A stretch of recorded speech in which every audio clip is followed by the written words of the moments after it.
Hello and welcome to Games with Garfield. I'm your host Jessica Price and I'm here with Skaff Elias. Hello. And Richard Garfield. Hola. We have a very exciting podcast for you tonight. We're going to talk to a guy named Casey Muratori, and a little bit later we'll talk about a Spectromancer expansion. So Casey, why don't you introduce yourself? I'm Casey Muratori, and by day I am a game programmer. I work at RAD Game Tools on game technology. And is it true that they're behind the video in every game? I don't know if it's every game, but it's very close to every game. I guess I'm not sure how many games ship a year without their video stuff in it, but it's a lot. I don't know if that's because nobody else wants to do it, or if that's just because ours is good. I have no idea. But yeah, by night I'm actually working for Penny Arcade to do a little bit of planning on PAX Dev, which is the thing that I was going to talk about here. So. What is PAX Dev? PAX Dev is a 2-day extension to PAX, basically. It's going to be the 2 days before PAX.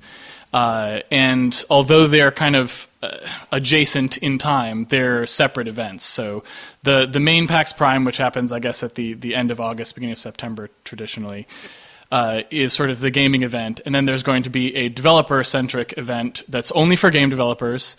That'll be the 2 days before it. Oh, so like GDC was back when it was cool. Yes. Well, hopefully that's the goal. It's and it's going to be game development centric, so it's not really going to have biz dev stuff or production, that sort of stuff. It's going to be strictly about developing games. But one of the reasons I decided to talk to you guys about it was because it's also going to have a big tabletop design and art component to it. And so we've been trying to sort of get opinions and ideas from people about what would be good to have. One of the things we want to do with the conference is make it more like going to work at a game company with interesting people, brainstorming around a whiteboard, coming up with interesting solutions to problems, learning how other people do things, and improving how you do things based on that. And so we're trying not to have it be just people lecturing to an audience the entire time.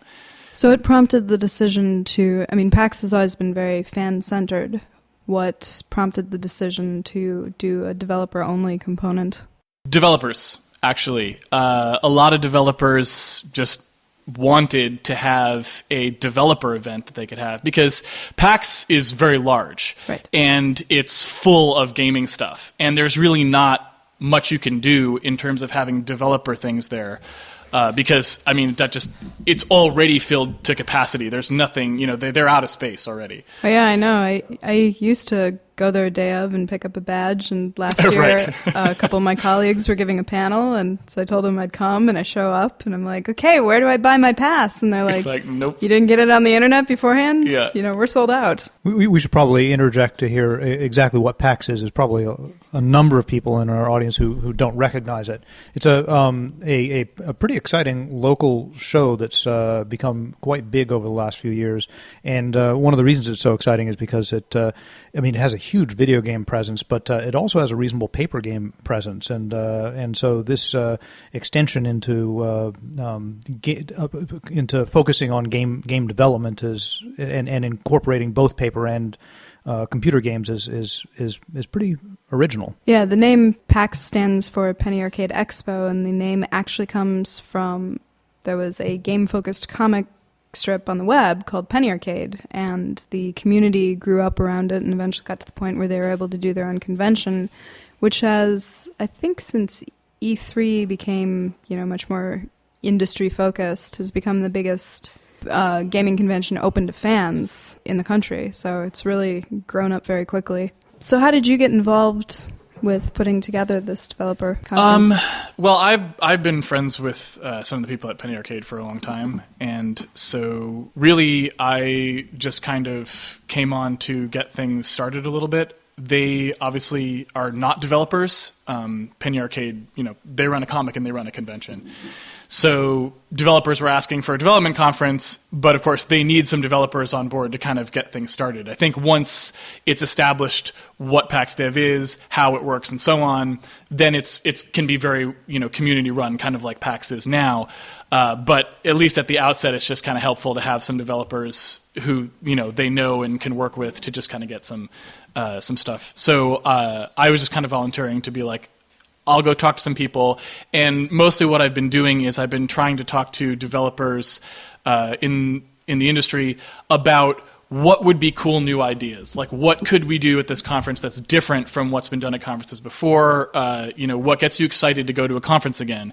A lot of people don't really like going to development conferences anymore. Why is that? What would change your mind? What would get you interested in it? And so that was kind of one of the things that I want to talk to you guys about too.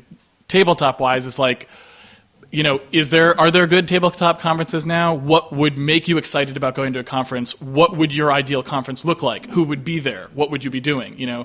Because that's all the stuff that we can then take and make sure that PAX Dev has that. So, and so far I found that game developers, since they always tend to be very creative people, have just had lots of great ideas. And so I think there's going to be some pretty interesting things. Can you talk about any of the cool things that you're going to be doing, or is it all embargoed? One of the things that I'm most excited about is what we're going to try and do is every year there's a PAX 10 thing that they do at Penny Arcade. And what that is people in the independent game community, they can submit their games to Penny Arcade. And Penny Arcade gets together, I think about like 50 industry people or so. They play through all the games, and they pick the top 10 out of all the submissions for exhibition at PAX, meaning you just get a free, you can show your game to the public for free, which is huge because, normally publishers have to pay a lot of money to be on the show floor, do whatever. I don't even know how that stuff works, but point being, that's a fairly big deal. Yeah, Richard and I actually had a game in the PAX 10 a couple years ago. Awesome. Oh, what game? Which game? Schizoid. Oh, okay. I didn't know you guys worked on Schizoid. Yeah. We designed it along with Torpex Games. Torpex, awesome. Well, yeah, so you guys are intimately familiar with this process. Yep. Oh. Yes. Intimately. Pseudo-intimately familiar. Somewhat. Okay, so what we're going to do, or rather what we've planned to do so far, is we're going to take the submissions for that, and for people who don't make the PAX 10, if you would like, we are going to take, say, the next 10 games or the next 5 games in there. And we're going to take those, and we're going to have top designers from the video game industry basically take those as a starting point. And one of our sessions is probably going to be a 2-hour block of them working together to figure out what isn't working in this game and what are the things that they could do to fix it and to improve it, right? So we can basically watch how different top designers from different studios analyze a gameplay situation, how they think about what's happening in there, what's going wrong, what's going right, how they brainstorm ideas themselves and with each other about how to fix it, and then see kind of that whole result play out, in front of an audience. That's pretty cool. So I'm kind of excited about that because that hits on all of the kind of things that I think would be cool about having a different style conference, which is getting at those things that you can't see in a lecture format, right? It's very hard to get that stuff to come across in a lecture format, no matter how good the presenter is. It's that ability to see them really doing what they really do best and how they do it. And furthermore, the cross-pollination of different designers, seeing how they work, seeing how they can play off each other, and so on. I'm really excited about it. So again, who knows? All of these things are experimental. Maybe, it'll turn out to be terrible. I have no idea. But I'm really excited about that one. I think it has a lot of potential. So that's the kind of thing that we're looking for. Very cool. So why the decision to exclude production? That's because it's boring. So first I will say I take a lot of personal blame for that. So any people who are production oriented and who are disappointed that there's not going to be production at this PAX Dev, more than likely, that's probably largely my fault. Production is, it encompasses a lot of things, but some examples of it would be like scheduling. How do you manage the art staff? How do you figure out your content management system? All of the things that are involved in actually getting a game done that are not specifically making a piece of the game would typically fall into production up until the part where you start getting into business, which is like we're negotiating the contracts. That's not considered production.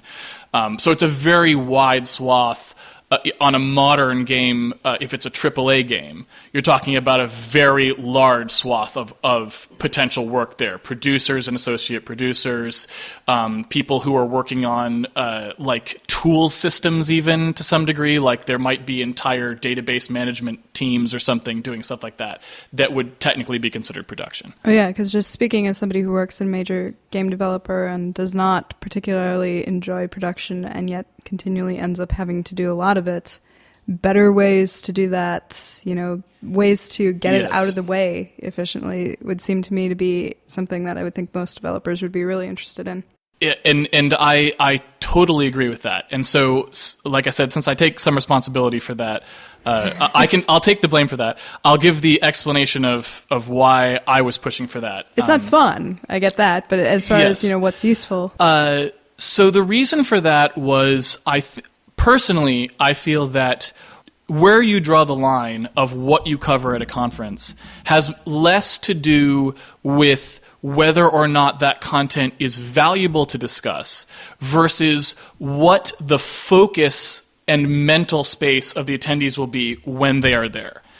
And so my feeling on it was not that biz dev or press or production or any of those things are not important. They are becoming increasingly important every day for every game. So there's no question about that. My feeling on it is more that there needed to be a conference where from the time that people walk in the door, they are thinking solely about just the game.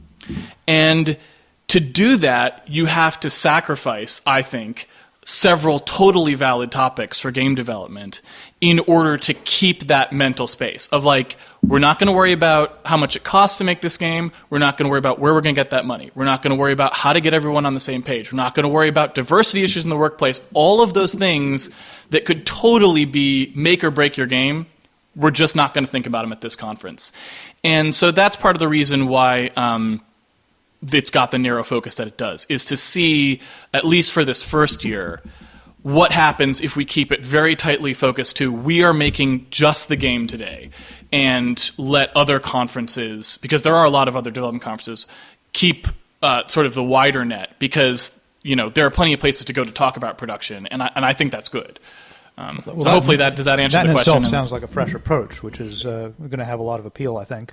Okay, so are the results of PAX Dev, do you think, going to inform or affect the panels in PAX Prime that are about game development? Oh, yeah. Are you moving some of the panels away? Will there be any cross-pollination? Will there be any... So, unfortunately, I really can't speak to that with any real authority, I'm afraid. I'm just not that involved in the PAX Prime stuff.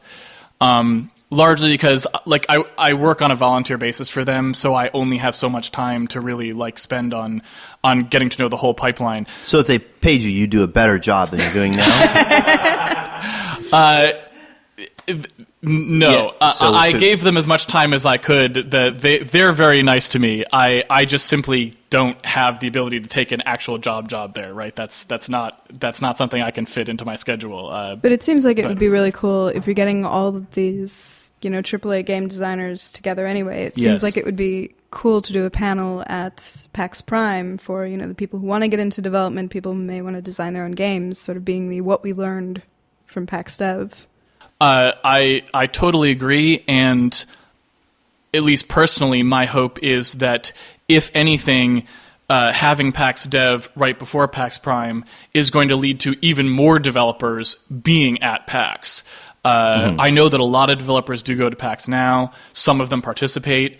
And so I'm hoping that this gives even more of an excuse for them to go, because now it's like I can book one plane ticket, one hotel room, and I can go to both PAX Dev, where I talk to all my developer, friends and work on development stuff, and then I can stay for PAX Prime and be a part of the fan community and interact with them and everything. So, I don't know. My experiences at PAX Prime has always been great. I love the show. Couldn't recommend it highly enough.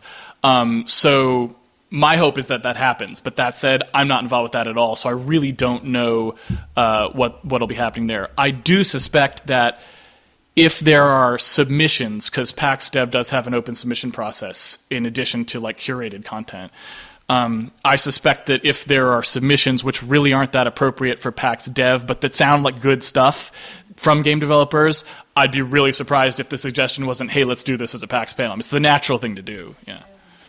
Is there anything besides PAX Prime and PAX Dev? PAX East. PAX East? There is basically a version of PAX Prime that is held on the East Coast called PAX East. I think that's where the Prime came from. Because it used to just be PAX. It used to just be PAX, but now they called it PAX Prime to differentiate it from East because there's two separate PAXs. Oh, okay. Basically. So it's not differentiating from PAX Dev. That's correct. And there's nothing else other than PAX East, PAX Prime, and PAX Dev. At the moment. Do you see anything else in the future? moment. Let's see if I have any influence. There's going to be PAX production double too. Prime? Well, PAX East is PAX Double Prime. So, and then when they have their one in Belarusia, that will actually be PAX East. And then PAX Double Prime will be the current PAX East, and then PAX Prime will be the current.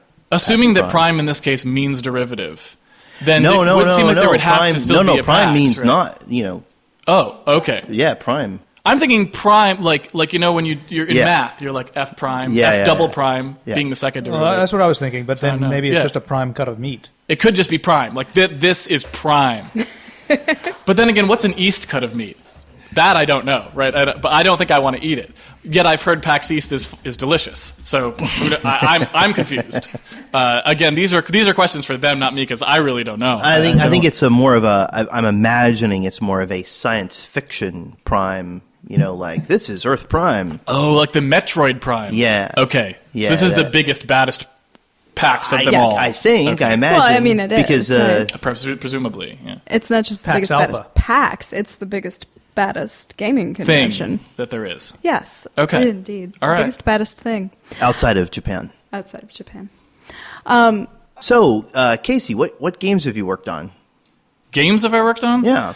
Well, How long have you been in the game industry? that depends how you count it, because I work on game technology. Oh, okay. So if you're Oh, willing, I see. So you've always been on the tech side. You've never actually. pretty much, if you're willing to count games that use that technology, it's all of them. I get a pretty impressive list out of it. But no, I'm not the type of person who works on specific games.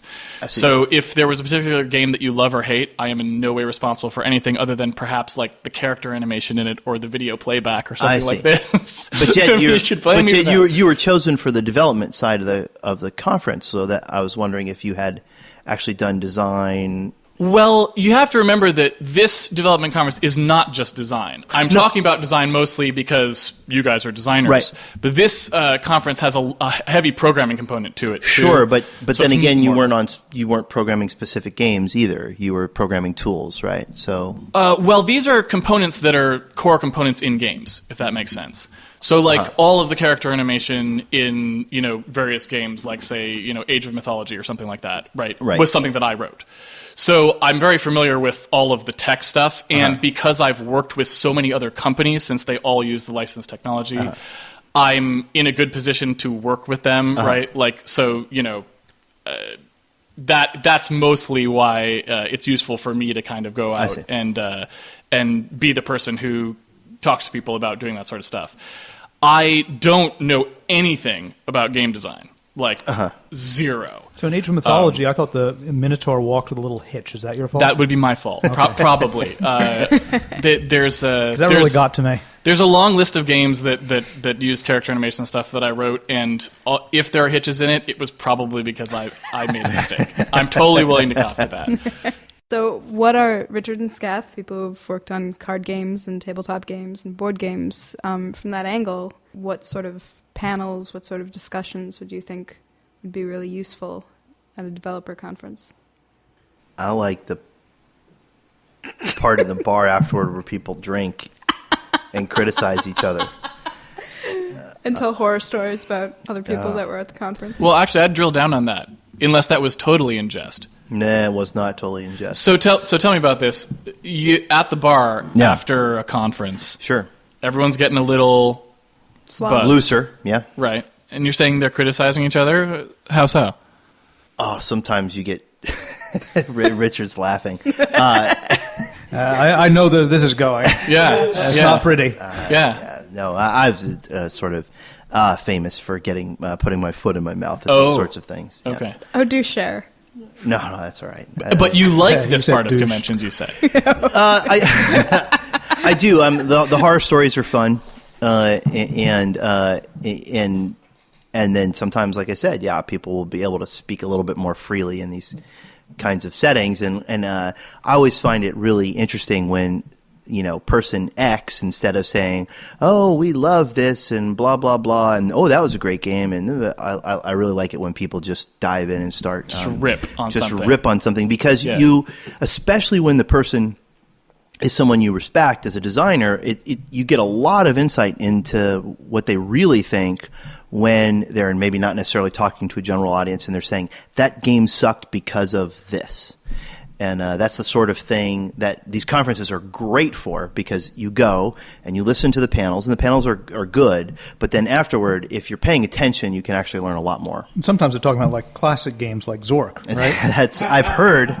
I've heard that has happened at one conference. How do you feel about Zork? When you step on a game like Zork, you make some people mad, don't you? Yeah, I would say almost everyone in the room. There are a lot of Zork apologists out there. Yeah, there are a lot of Zork apologists, and there's one Zork slammer. That'd be me. That would be you. Yeah. You have to understand, I've never heard the Zork rant. I've heard about the Zork rant from like 6 different people. So how long is this podcast? Like, can we hear the Zork rant? No. We'll just let Zork go this time, right? Yeah, for now, we'll let Zork go. Fair enough. But Zork in is the fun. future, someday, the Zork podcast, because Someday- Zork is groundbreaking. we can talk about text adventures. There's a No, yeah. I know why you hate it, right? Because it's narrative focused. Narrative focused. No, it's focused on a random walk. what do you mean? The rant is is barely contained right now. Can you see? Like you can push him just a little bit more if you want, and it's coming out whether he wants it to or not. Oh, it's So- okay. We should do a podcast sometime on How text fun is a adventures. freaking random walk from the center of a grid to the edge of it? Oh, except the walls are text. Great, and you can't really see them. Whip out your dictionary. That's fun. Go north. No, that's really fun. You can't That's go what'll that make way. games big. Yeah, that was influential on a whole generation of freaking game designers. Zork. I know. Yeah, great. Never played it. Yeah. I do, however, know all these phrases from it, like you have been eaten by a grue. How do you feel about? Do you ever play Photopia? No, I have not. Is it like Zork? It's the polar opposite in I guess interactive fiction, if you will, land. Opposite So I was how? curious. Am I reading and typing in words? It is a highly constrained walk. But That am I reading and typing in words? You are reading and typing in some words where you are very clear about what they are. Yeah. So it's the reading. We lost you at reading. Yeah, you lost me All at right. reading and All right. and also typing. All right. Yeah, reading and typing that's not Gotcha. yeah, that's not fun. You're not much of an MMO Guessing player the than I am. vocabulary that's intended. Ring the bell. But you- I don't but know no, what no, you but he- mean. Hit the bell. I don't know what you mean. Slam the bell. The bell rings out in a pearly. Yeah. Yeah. But you're saying Photopia, I don't have to figure out what words I'm trying to use. I'm not I was merely trying to get another data point. So I picked one that happened to be in that space. Photopia is narrative focused. Zork is not. Zork is nuts and bolts puzzle solver with very little narrative in it. So I was just curious, if narrative changed your mind on it or if it wasn't. Sounds like the answer is no. And frankly, I like to tease Skaff, but, from what I know of Zork, I'm like, it doesn't sound that interesting. Like, the puzzle of, what do I have to do to actually get through this thing is, kind of entertaining, but I've played interactive fiction games where, they've come up with every possible synonym for, touch, pick up, whatever the object, and if you put anything remotely having to do with that object in it, it's like, okay. Yeah. But yeah, Zork I've understood is frustrating, and anybody here heard of Forum Wars? No. It's a browser-based... Sounds fun. It's awesome. It's a browser-based parody of... where what you do is you go and you pwn forums by, Awesome. You can play as an emo kid, a cam whore, a hacker, or a troll. And Who has made this game? I don't know. It's just this little. But most of the time you just go and you take down these forums, right? But one of the little side adventures you can do is a text adventure game called Trapped in a Cupboard, and there's no way to get out of the first room. Yeah, that sounds like Zork. It's a parody of Zork, and it's hilarious. Anyway, highly recommend Forum Wars. That's Forum Wars with a Z. It is M-rated, so just be aware, but, highly recommend it. Cool. Is this podcast M-rated, or is this okay for kids? We have a clean. Well, until now, right? with this link to an M-rated thing, until this very instant. Okay. No, I gave no link. I just mentioned. You mentioned something for people to Google. When you speak a word, you're giving a link in today's search engine world. So basically, you have single-handedly dragged us down. That's right. Into no longer PG because of Jessica. All right. There is no PG. There is no M. There is only clean and explicit on iTunes, and we are still clean. All right. I'll watch my mouth. I'll continue to watch my mouth. How old is Forum Wars? Wars with a Z?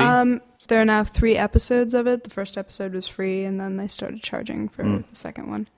Yes, Scratch Zombie is the company behind it. They've got my money already. Like I'm ready to buy. I will be downloading that tonight, but I'm ready to buy. The moment that I heard that you could play as an emo kid and that your ammo was tears. This sounds fantastic. And your attacks are things like post-suicide notes. How have I not heard about this? I don't know, but it's brilliant. It is pretty good. It parodies the entire internet. There's nothing that great. It doesn't... So anyway, so trying to elicit from people their true feelings is hard. Their true feelings about what they like are very easy to get on these panels, and their true feelings about what they hate are not easy to get. And so you're sort of... fighting with one arm tied behind your back in terms of actually learning from the wisdom of these people who've been in the industry. So I'm just going to throw this out here because this is the only thing I can think of that would fit this. So, would it be totally out of the question for us to have, a session basically called I Anonymous, where somebody gives their opinion of something from a cupboard with, a Vox thing on them, so they can literally just say whatever the hell they wanted about a game... Right, and here's and the then go. And here's the right, and here's the only problem with that. That's a good first step. But then you don't know who's giving the feedback. And you want to know, right? So because you want to know whether you consider their opinion worthwhile. Exactly, and also because you know the sort of things that they do well. Like if Sid Meier is out there and he's just railing against people and whatever, and he's like, "This is stupid, that's stupid, that's stupid," and if he's talking about first-person shooters, maybe I don't care that much. But if he's talking about other strategy games, then all of a sudden it's like, oh my god, oh hey, wow, he's right. Oh, got it. Or start to understand more. So unfortunately, the anonymity is not okay. You're going to get good, insightful comments, but no one's going to trust them. So that means they're worthless.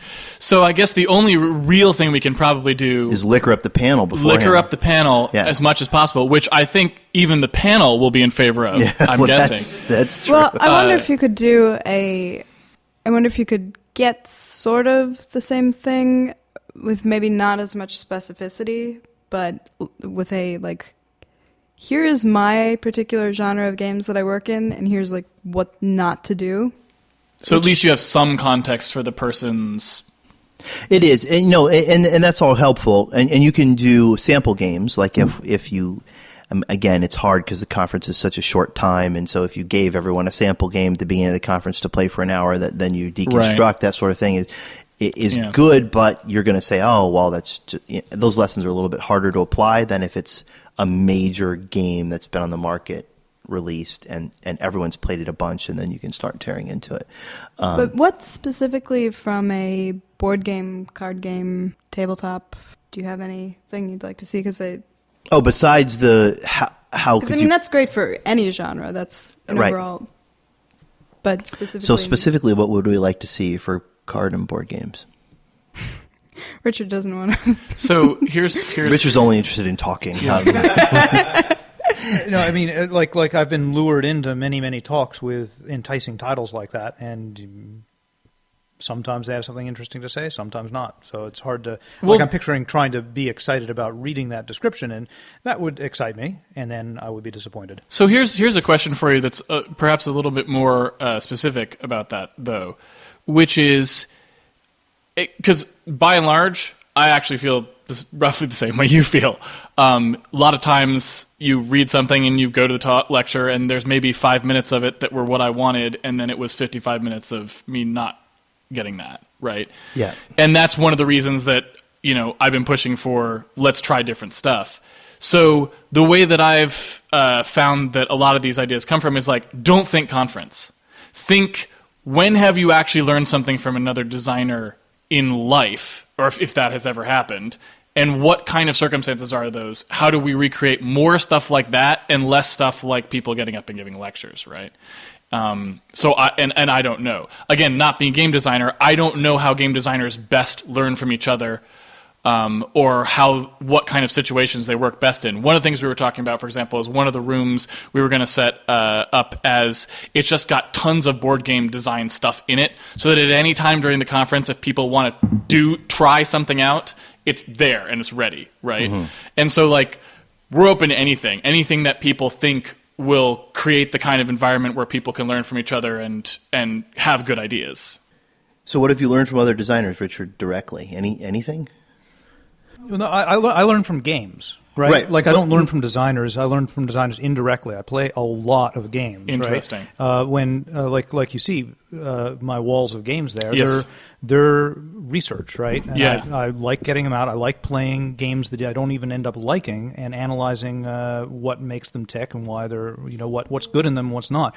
But sitting down with people and talking about it, I don't know. That's never worked so much. That's interesting. Okay, so you find that by the vast majority of anything you can think of where you learn something new, it was always by you playing the game and thinking about it afterwards. Right. It's like, I mean, if I were a writer, it would be like somebody who had learned a lot by reading a lot of authors. Yeah. Right? It's not like I'm my opinions on game design and my game design talents come from a vacuum. I'm very open with my sources of inspiration, which there's many good games, and I make a real effort to learn not only paper and card games but also computer games that are not in genres which I even intend to play, like or intend to design for, like shooters and things like that, and see what differentiates them and what makes them interesting. So would it be interesting to you, for example, if there was a curated play session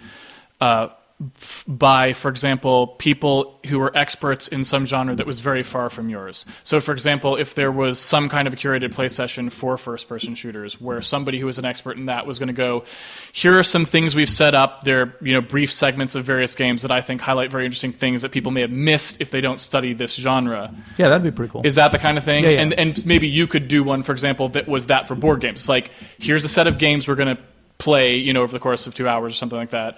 Just, or even maybe one or two.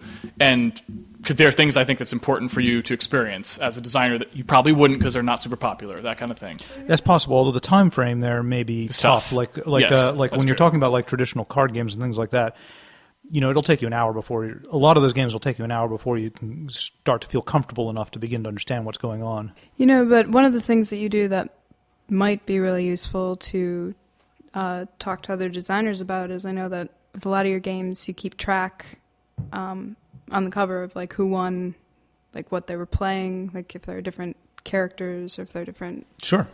So it might be sort of interesting for the games in which you have a lot of data there to like have people play that game, talk about it, and then be like, by the way, because I know that you also make an effort to play with a lot of different people from a lot of different walks of life who might not be particularly well represented. Sure. Well, right. And so there's a couple of interesting things there. First of all, it's hard to ask Richard because in particular, he's one of the top people in his field. So it's a lot harder for him to learn from other people than it is for other people. So there's a little bit of that weirdness going on. And I think maybe you did learn at some point. I don't know. You probably didn't have a class in, fifth grade as a game design class. But like, for instance, for a writers probably do actually learn directly, not from reading, but probably most of that takes place really early in their life. and then after some point, they're Speaking as a getting a lot writer, of. it's similar in that you learn the most just from reading. No, I'm not saying that. I'm saying if you look at the people you actually learn from directly and not from reading, obviously you learn most from reading, and obviously you're going to learn most from playing the games. But if you learn things from other people, it's probably earlier rather than later. That they because that's at the time when you haven't read a whole lot yet. So the chances that you're actually getting new information from someone directly are much higher early than they are late. I think one of the things you'll find about most professional writers is that almost across the board they started reading voraciously at an early age. And I mean the sort of stuff they teach you in school, right? That doesn't end up affecting. I mean, what they teach you about writing in school is so basic that it doesn't really end up affecting you as, a professional writer. I wouldn't trust a writer that doesn't read a lot. It sounds like as a game designer, you'd be suspicious of a game designer that doesn't play a lot of games. I'm very suspicious, and I actually there's quite a number who don't play a lot of games, and it's in fact I'm contributing a chapter to a book on game design, and my chapter is going to be play a lot of games, damn it, and but there are some designers who disagree with me, and they don't play games because they don't want to be influenced by other people's designs.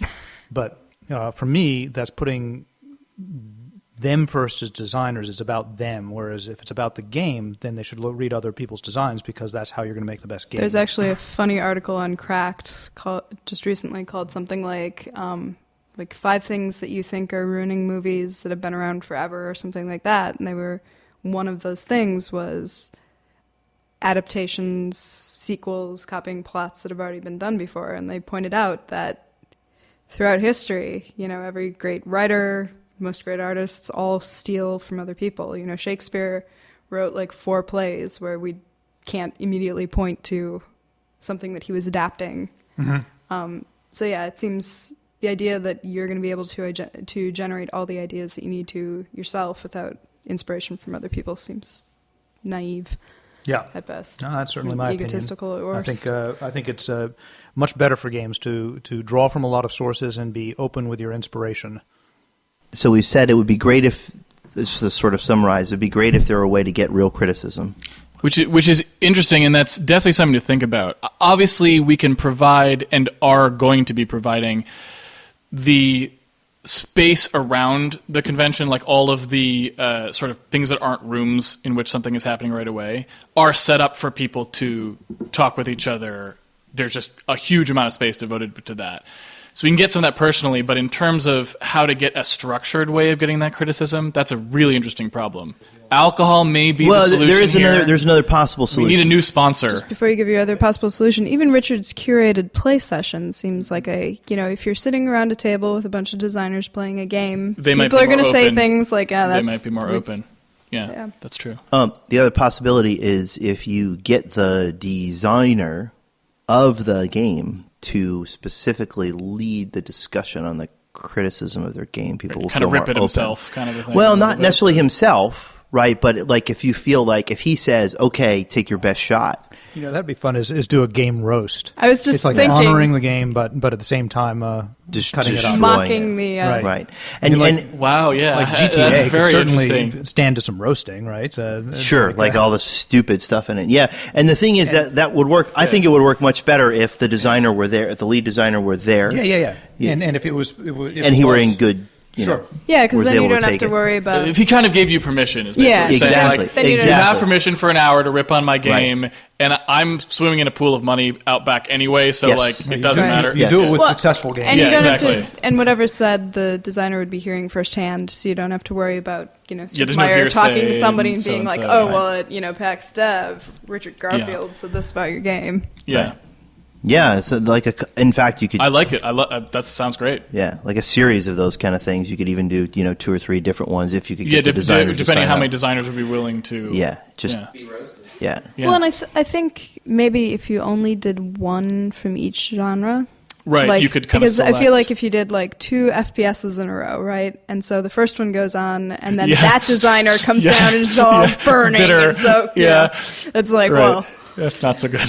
Yeah. No, game roast. That's great. I mean, you could also have the premise that like any game can be roasted, right? Everything has some things you can point at, and so Yeah. and you pick on the successful ones. Yeah, pick on the most popular ones. Because they and can you take call it. laughing my way to the bank or something. Yeah, exactly. So for the curated game sessions, what you might do, one of the things is if you set up a room filled with games, one of the problems is that people's natural inclination is to go to the games they know and play those. But if you had game sessions which were specifically set up to take people out of their comfort zone, I like that. and so you have these designers come in and play bunco or something they just don't usually play, and try and maybe somebody who's leading it in the case of more complicated games, or any game, I guess. Yeah, I like all of these actually. Oh, good. All right. So what else? Not everyone at this conference is going to be a top dog, obviously, right? And so there's a question of what kind of content is good for newer designers. You're saying that there's a lot of things that you think about how game design should be done.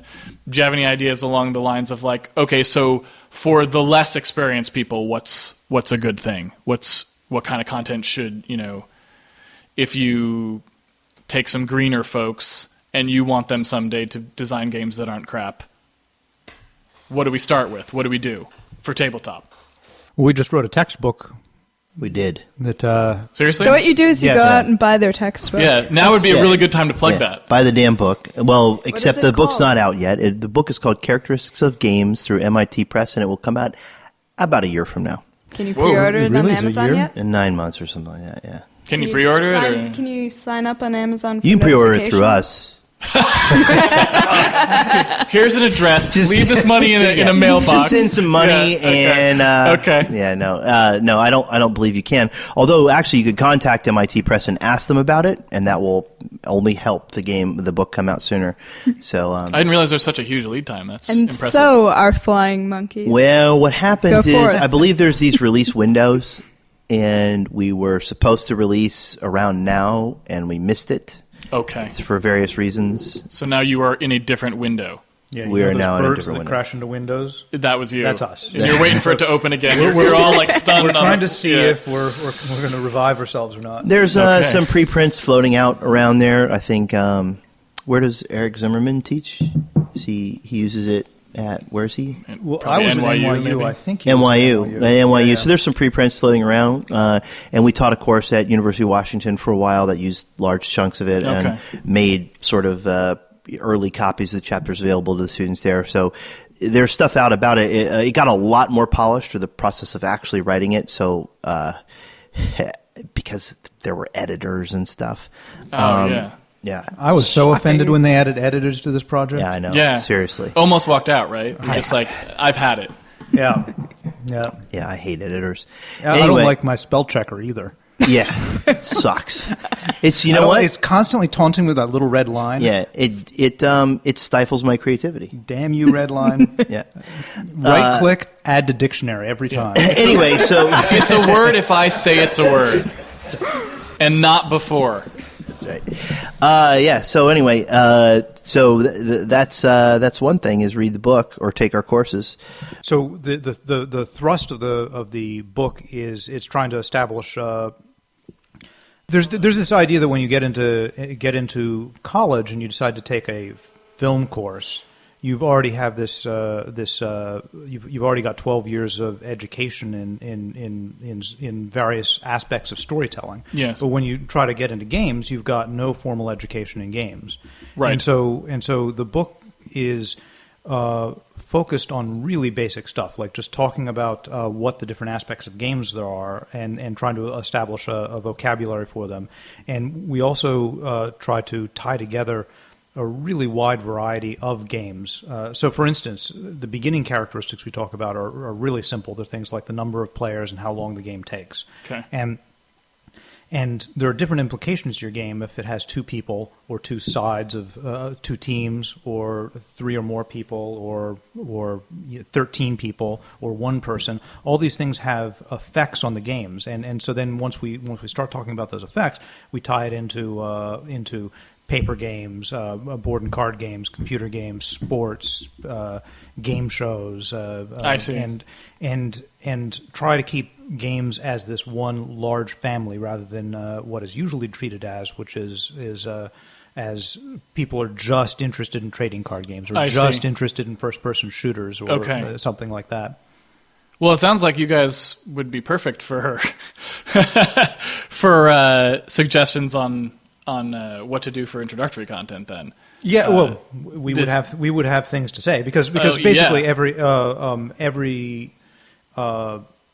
well, first of all, the high level idea, which ties back to this idea of play a lot of games, damn it, is look at all the games and they all have relevance to whatever you're doing. Yeah. And if it's not fun to you, you should probably try playing it again and make it fun, or at the very least try to figure out why other people think it's fun. Because I see. Because that's sort of your professional responsibility. Yeah. You should know what makes those things tick. And then any one of the chapters is something which is worth people thinking about. Yeah. I just gave a talk at NYU on luck in games. And what I talked about there was what the role of luck is in games, how it can manifest itself, and how professional game designers ought to use it or not use it. So it sounds like basically what we would want is some concurrently running thing all day where you guys go through the various chapters of this book, basically, since no one can get a copy of it yet. Yep. Yeah. Okay. Well, also, any one of the topics in the book, though, if you just had the chapter headers, right, you could do things like run panels where, like, you talk about luck in games, for example. You could have a panel with people and they could talk about it, and we wouldn't have to be there. They would, if they were a responsible and broad panel, they would come up with a lot of material, which we did. And the people that were on the panel would be randomly chosen. Yeah, just to demonstrate the effects of luck. Exactly. Well, I'm assuming, though, that they wouldn't be randomly chosen, because I'm assuming that they would only be partially randomly chosen for optimal game design. That's probably true. Yeah, you probably, randomly chosen with some kind of bias. I would probably actually make it so that you wouldn't know that you weren't going to be on the panel until very late. Like, there's always this chance you could get back in because you don't want to be eliminated from contention. And so at any point, you might be called up. I like... Okay, so...